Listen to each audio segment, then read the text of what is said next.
border state. And that certainly was the case in Indiana. That lawsuit still goes on because Indiana is still incurring damage from what's happened over the last 4 years. And now our efforts in the Attorney General's office there take on sanctuary cities. And yes, we have them. We have a few in the state of Indiana. Labor trafficking, which is part of human trafficking, we think may be going on in the state of Indiana, and we're going to find out. And we're going to be fearless in our resolve to get to the bottom of it. And even though the damage is still going on, I want to be very clear, it is night and day. On this fourth trip to the border, I can share with you that the morale of these federal law enforcement officials is completely changed for the better. They're allowed, as Attorney General Marshall said, they're allowed to do their jobs now. And that's made all the difference. And like Attorney General Marshall said, the law hasn't changed at all. The leadership has. And that is to say we have a leader in President Trump. So my second reason for being here is to thank him publicly for what he's done, for what Pam Bondi's doing, for our friend Kristi Noem, another friend, what she's doing. We have a great team in place to restore law and order. And why? Why is this so important? Let me finish with a story. A teacher that came to me now about a year ago with tears in her eyes, crying because she was retiring, and she was much too young to retire. Because as we know, teaching is supposed to be a great profession. Why was she retiring? Because every day in her Indiana school, thousands of miles from this wall, she was getting a new list of students who shouldn't be in her classroom, names she could barely pronounce. And then she was made for the whole hour to dial an 800 number, where she got different interpreters depending on the child who wasn't supposed to be there. Not necessarily the child's fault, of course. They weren't supposed to be there. And that means that taxpayers' kids who were in the class weren't being taught either. And I'm here for her, to defend her profession, and the nurses and doctors who have overflowing emergency rooms right now, and our Indiana law enforcement whose jails are overflowing. We have no reason, no right, and no ability anymore to be the world's doormat. And it stops in Indiana. And it stops with my fellow attorneys general who are speaking with us today. And I thank them, every one of them, in every one of these states for their leadership. With that, let me introduce you to Brenna Bird in her first term as Attorney General, a true leader in her own right, from a Midwestern state as well, the state of Iowa. Brenna? Yeah, thank you. Yeah, thanks. Yeah, well, it's great to be here from Iowa, and I bring you gratitude and thanks from the state of Iowa. As a mom, a prosecutor, and Iowa's Attorney General, being here today and seeing the wall, how effective it is, hearing from those law enforcement that work the border telling us that catch and release is over and what that means, it is tremendous. And you might wonder why. Well, under Biden, every state was a border state. And I think Iowa is just about as far as you can get from an international border. But Iowa was having border state problems. And I bring you thanks from Iowa to all of our Border Patrol, our law enforcement, the sheriffs here. We stand with you. We are so grateful for you because with this great enforcement started by President Trump and with support from General Bondi and Kristi Noem, we are seeing effects and will continue to see effects in Iowa. We are seeing less cartel activity, drugs transactions interrupted, and then you also have the impact on human trafficking, which strikes close to all of our hearts.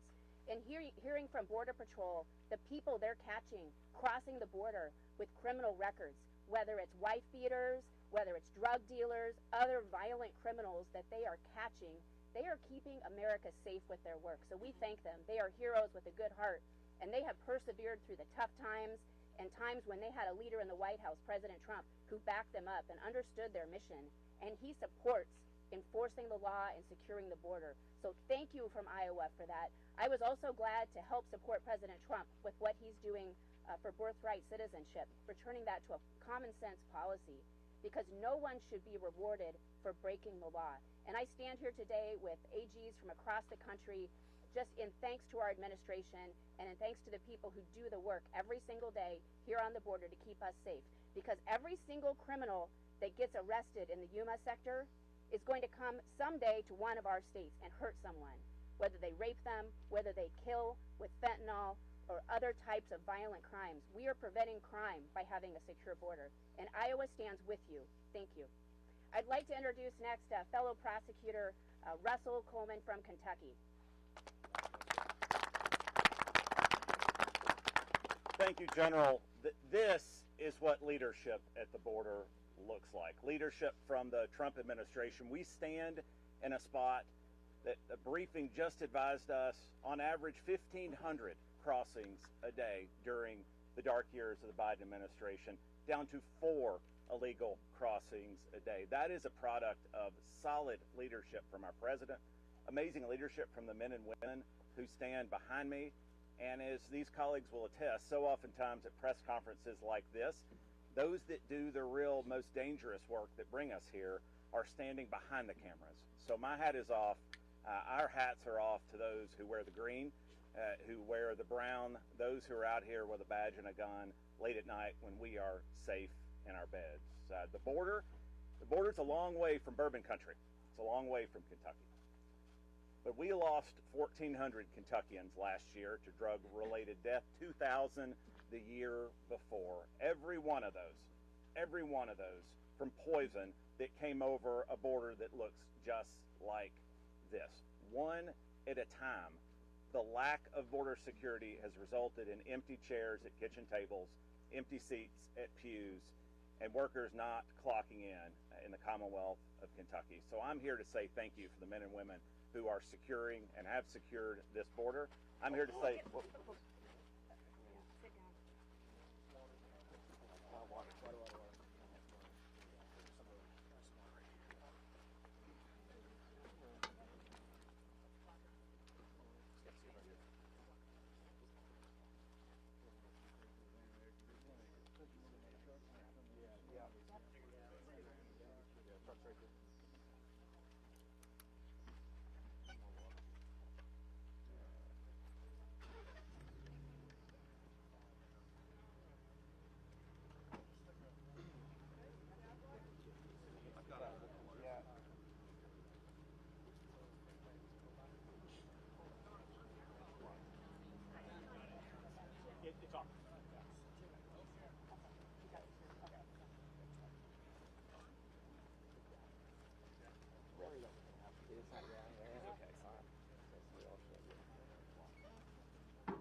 Sit down. It's on. Yeah. She's fine. Tell me when we restart. Yeah. All right. This is a tough environment down here. Those that are standing in front of me and standing behind me, this is a arid, difficult environment that we ask men and women to serve in every day. This has been a combat zone in the previous administration. So I want to end with where I started and just say thank you. Thank you to the Trump administration for making Kentucky safer because this border is more secure. And I want to thank my colleagues behind me for their incredible leadership, ending with an example of just a few weeks ago as we collectively identified, far from this border, but a mechanism by which fentanyl could enter this country via the mail, a loophole that allowed fentanyl, that allowed products under $800 to enter this country without any inspection at all. These men and women joined with me seeking for the Trump administration to address that. They did so within days, these packages coming from China and from Taiwan. So it's not just in tough environments like this, it is across the board that we've had fantastic partnership, and I, as the Chief Law Enforcement Officer of the Commonwealth, am grateful for that. With that, we're going to move our run of show up a bit, and I'm going to call up a colleague that many of us look to for his leadership, his steady leadership. I'm going to ask the Attorney General of Montana, Austin Knudsen, to join me at the podium. Thank you all for being here. It's a little warmer down here than Roosevelt County, Montana, but I appreciate my colleagues being down here. I really appreciate the great hard work of Customs and Border Patrol, of ICE. They're absolutely instrumental in this. Montana is a border state. We're a northern border state. We've got 600 miles of northern border that our professionals at Customs and Border Patrol keep safe every day. But I know a lot of those agents. And during the Biden administration, many of them were rotated down here. to put in pretty lengthy shifts. I heard the challenges. They were very, very frustrated. We had a lot of early retirements. We had a lot of just agents who just flat quit because they were demoralized. Why does Montana care about what's going on at the southern border? Well, I'll tell you why. During the Biden administration, Montana's fentanyl seizures went up 20,000%. Cartel fentanyl piling into Montana went up 20,000%. During those same 4 years, Montana's official count of overdose fentanyl deaths went up nearly 2,000%. You've heard a lot of my colleagues say this already. Every state has become a border state. That's why Montana cares. That's why I'm down here. This is my third trip to the border.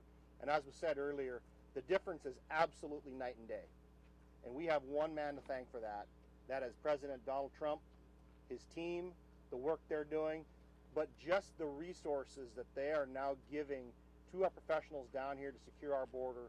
We heard it in our briefing earlier. Customs and Border Patrol says from their own lips, they've never had the support and the resources they're getting now. This is about President Trump making promises and keeping them. He said he was going to secure the border. He said he was going to end welfare benefits for illegals in this country. I was proud to lead one of those lawsuits, but on his first day, I mean, almost right away, President Trump signed an executive order doing away with welfare benefits for illegals under the Biden Remain in Place rule. This is a game changer down here. I can't tell you the difference that I personally have seen. So very proud to stand here with all of my colleagues. At this point, I'm going to call up my neighbor, my good friend, the Attorney General from North Dakota, Drew Wrigley. Thanks, Austin. Thanks, everybody. It's everything's been said, but just not by everybody yet. So I'm going to give you the same thing again. I'm not actually, but I'm going to point this out. Here we are at the northern border in North Dakota, and we too are impacted very negatively by what the policies have been in recent years until change came with President Trump and with his administration. Fentanyl pills that make their way to North Dakota on average cost 5 cents, 10 cents coming across this border, and they sell them in North Dakota for $60, $70, or $80 depending on the day. It doesn't take long to get up there. It's about a 2-day drive. The incentive is very strong. And we need that interior enforcement. We need enforcement at this border. I know we're all heartened by what we've heard about the changes in policies and then the change in the results. I've been in public life for a lot of years. I was United States Attorney twice before becoming Attorney General. I've flown on this border in Black Hawk helicopters and talked about the issues of this border, and we all watched in horror during the Biden administration and the policies. And what's not lost on the American people, it sure's not lost on the people of North Dakota, the solutions, they're not even that complicated. They're simple. They're just not easy. Standing in the way almost every time are politicians, political leaders who refuse to do difficult things to protect, in this case, to protect the people of the United States, and that's changed. And the people right here today, I think one of our missions needs to be to branch that out, because the American people, I don't think they're of two minds on this issue. They've come around to the issue that this is a serious problem. We've got millions of people that pose danger to the people of North Dakota and all the states, and there's something that is being done about it at this border. Super results, but we got an interior in this country that has millions of people that we have no idea how. Well, we know how they got in. We don't know what they're up to. There got to be serious efforts undertaken. General Kovacs mentioned 3 states are going to be joining in the 287G efforts. North Dakota is one of those states.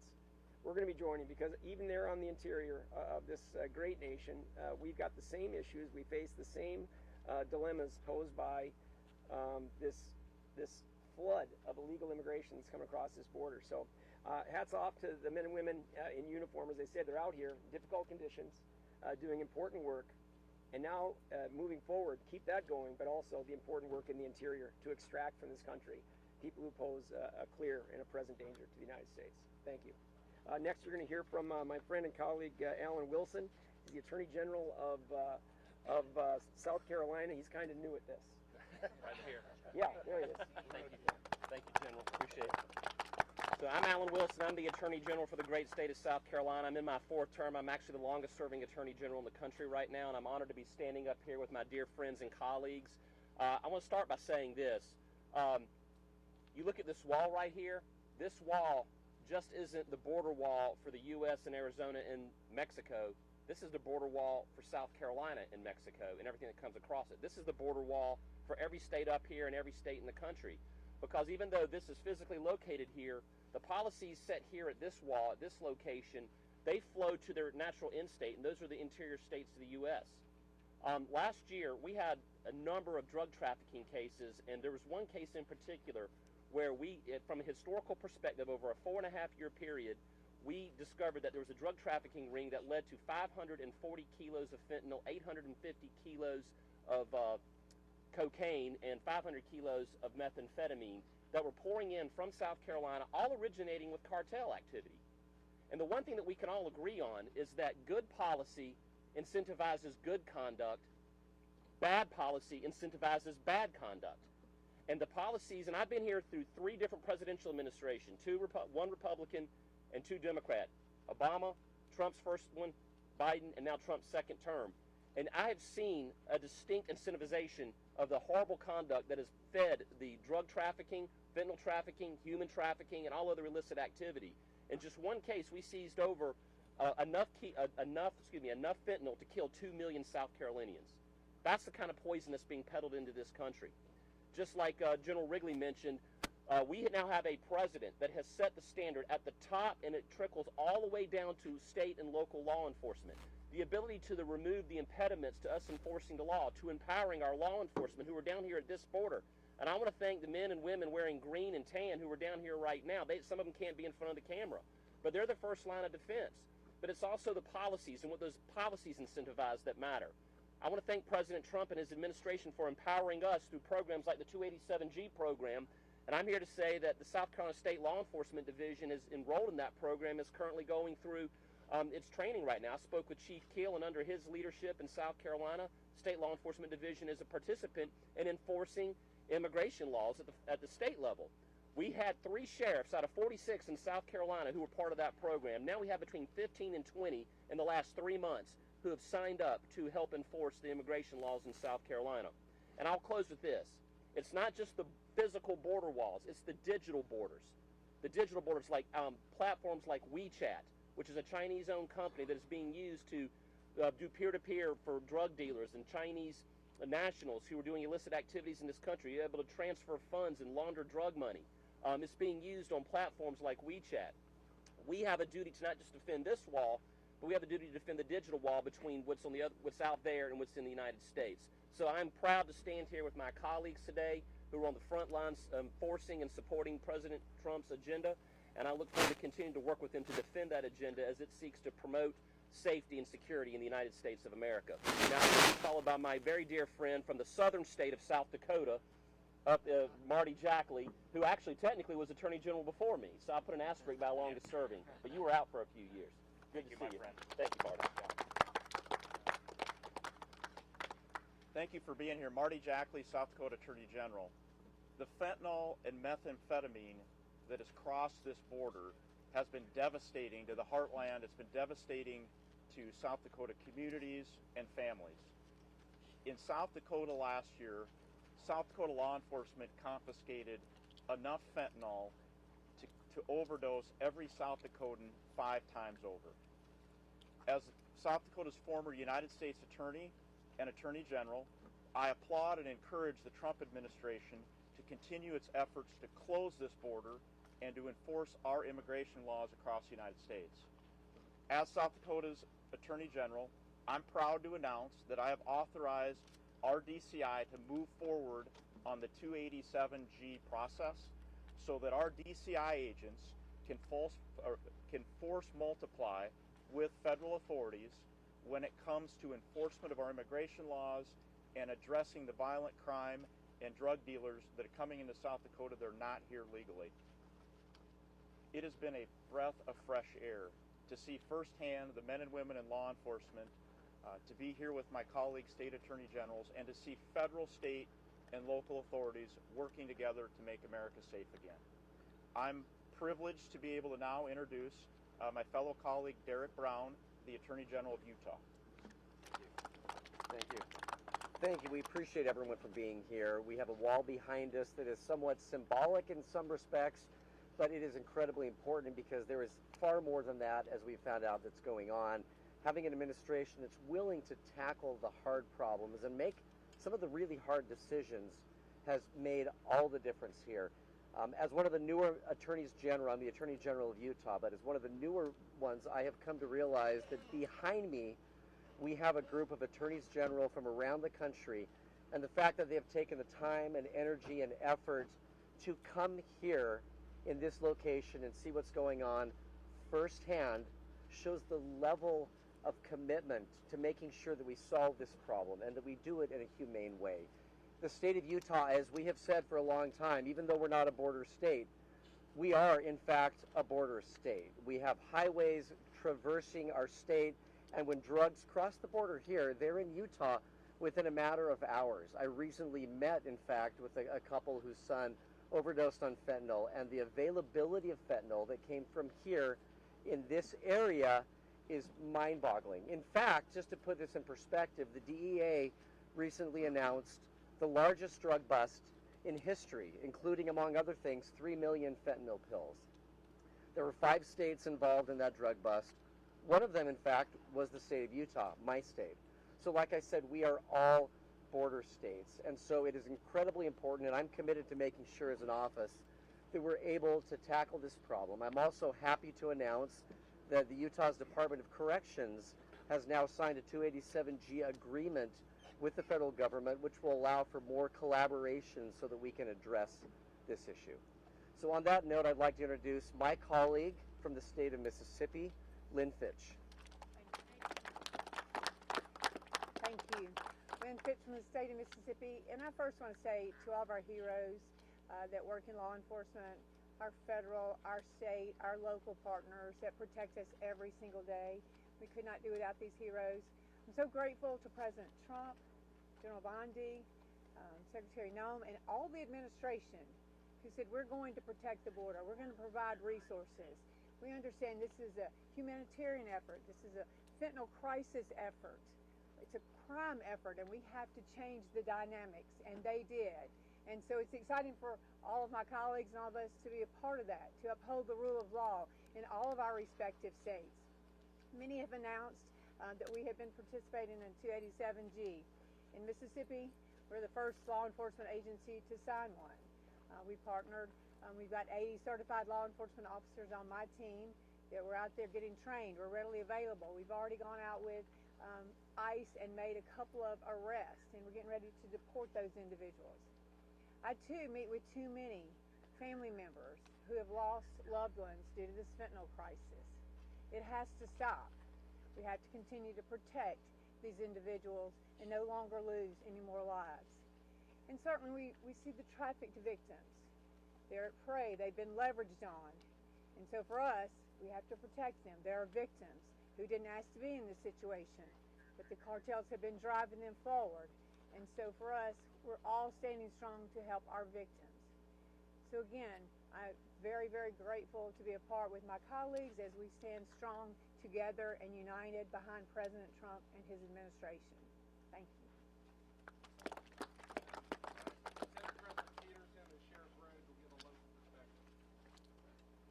Thank you all for being here this morning or this afternoon. It's an incredible honor to stand here with all these attorneys general from across the country. It turns out we didn't need a new law, we just needed a new president. And under Biden's unprecedented open borders, America suffered from drugs, from human trafficking, from unprecedented crime. And it was these AGs standing behind me who were the last line of defense, who were the red wall that were protecting Americans from the devastating consequences of Biden's open border policies. Thank goodness we now have President Trump, who is simply enforcing the law, taking crossings from 1,400 a day all the way down to 4 a day. Now here in Arizona, we are a border state, and as it has been said, because of the crossings here, every state behind me becomes a border state. But we had to take action because the Biden administration was willfully not enforcing the law. So we introduced and passed the Arizona Border Security Act. Our governor negligently vetoed the bill, so we sent it to our voters and they passed it 2-1, knowing that we needed to be protected from illegal immigration. Now that we have the Trump administration, things have shifted. Instead of playing defense, now we can play offense and collaboration with President Trump as we help him to protect the border. So now we have introduced the Arizona ICE Act. I was the author of the Arizona ICE Act, but I want to actually thank A.G. Kobach. He helped me author the Arizona ICE Act. And this act simply says that we won't stop or obstruct the federal government from enforcing immigration law. So going forward, Arizona is going to continue to use all the tools that we have to help the Trump administration to make Arizona and consequently America safer. Thank you all so much. I want to now introduce our incredible law enforcement. We've got 2 sheriffs here that have made this trip. We've got Sheriff Wilmot. I want to acknowledge him. He's here on the front lines, and we're going to now hear from Sheriff Rhodes.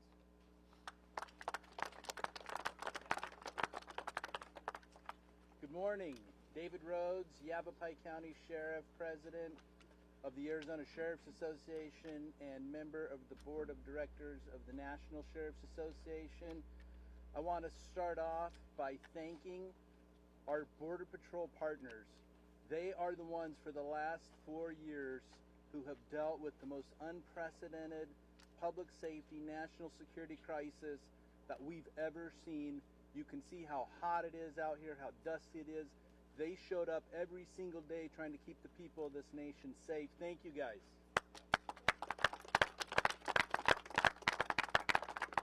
I also want to thank all of the sheriffs, the nation's sheriffs, Arizona sheriffs, and particularly Sheriff Wilmot of Yuma County, who's been here over 40 years and has been working very diligently, him and his deputies, working with our federal partners, trying to keep this border secure, and it has been a very tough task.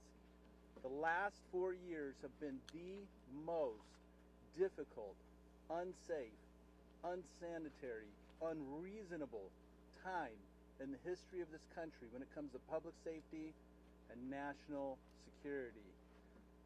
We, as sheriffs, spent 4 years in Washington, D.C., at the legislature, begging, pleading for law enforcement, resources, common sense policies, aggressive policies, because we knew the one thing which has been true for till the end of time, which is that when people believe that the laws are going to be enforced, they don't break them. And that is the only way that you're going to have a safe and secure nation, is to enforce the nation's laws. And now you've seen 4 years of what no law enforcement on the border looks like, and 100 days of what total law enforcement on the border looks like. And this is what we're getting now. But the job is not finished. Now that the border is under control, now that we've got common sense policies, I'm going to tell you this is not a partisan issue. Public safety is not a partisan issue. It is not Republican, it is not Democrat. Every single person in this country wants to live in peace and unfearful, to be in the neighborhoods, out in the communities, live their lives without worrying about somebody from some other country that is here to do them harm. So that is the next step. That's the next thing that we've got to do. It's estimated that over 500,000 criminal aliens are free in this country right now. We have got to partner with the federal government. We've got to partner. We've got to form coalitions and networks locally in the communities to find those people and get them out of the country. That is the next thing that has to happen to get this situation back under control. And we don't have to relearn this lesson, folks. We really don't. Remember what happened. Remember what you saw. We can never go back. We can never do this again. Here in Arizona, and they talked about this border wall and every state being a border state, Arizona is ground 50% or more of the fentanyl seized in the entire nation for the last 4 years was seized right here in Arizona. This is where everything was coming through because of the vast, expansive desert, the border, everything was happening here. And we're going to get it back under control. So I appreciate all of you being here. I appreciate all the attorney generals of the nation. If they're the last line of defense, the people that you see over here in uniform, they're the first line of defense. So thank them. Thank you, Sheriff. And given the conditions, we've got 3 minutes for questions. If there's any questions from national or local press. So you discussed today this contrast between the Biden administration and the Trump administration. We now see federal judges push back against a lot of the president's executive orders with border and immigration. Can you speak to why state attorney generals are so involved? Could you restate the question? Yeah, the question was, we see the contrast between the Trump administration and the Biden administration and state attorneys general in their role, and of course with reference to a number of blue state Democrat state attorneys general filing lawsuits. I will say this, the role of the attorney general has changed in the last 20 years for both teams, if you will, for both parties. Because of the rules of standing, we are able to get into court, and if there is an allegation that a presidential policy, regulation, order is illegal, then it oftentimes falls to the state attorney general or a collection of them to bring that case. We brought these cases, and as I mentioned, in the immigration context of the 31, the vast majority of them succeeded, and we prevailed. The Democrat AGs are bringing some cases. I think we're going to see, typically what happens is they'll try to bring them in a favorable jurisdiction, and so the district judge will rule in favor because they've tried to get that district judge. But I think the proof really comes at the Court of Appeals level and at the Supreme Court level. And my prediction is the overwhelming majority of the suits I have seen so far from the Democrat attorneys general will fail, because here you don't have a president who is trying to circumvent the law or violate the law. You have a president who's trying to fully enforce the law. And so they can't find the conflicts that we were able to find in our lawsuits, where it's a direct conflict. The Biden administration was ordering X, and the law says not X. And here they're trying to find some spirit of the law, some vague essence of the law. And I would say that the vast majority of these cases are going to be in favor of the Trump administration. But again, don't think that the district court decision is the final rule on the matter. In the vast majority, I think you will see those, where we have seen district court judges rule against the Trump administration, you're going to see it flipped on appeal. Time for one more question. Hi, a reporter with Arizona's Family. I report here in Yuma. Why continue investing money and resources into the border when border crossings are at their lowest? You guys mentioned it's decreased by over 90%.